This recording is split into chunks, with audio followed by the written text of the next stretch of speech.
Euroregione News. Elsa Martin, voce friulana nel mondo.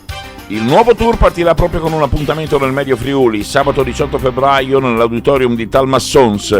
Elsa, il tuo amore per il friulano? Io sono di Tolmezzo, quindi una carnica, abito a Mereto di Tomba adesso, però diciamo che bazzico nel Codroepese da molti anni, quindi così le attività si sono un po' spostate verso il Medio Friuli.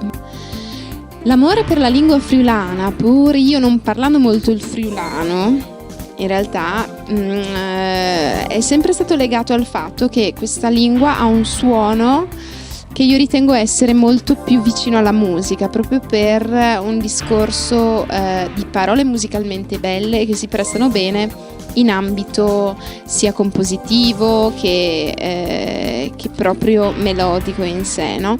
Quindi per ora è sempre stata la lingua con cui mi sono espressa in maniera più naturale, diciamo, e istintivamente ho sempre scelto questa lingua.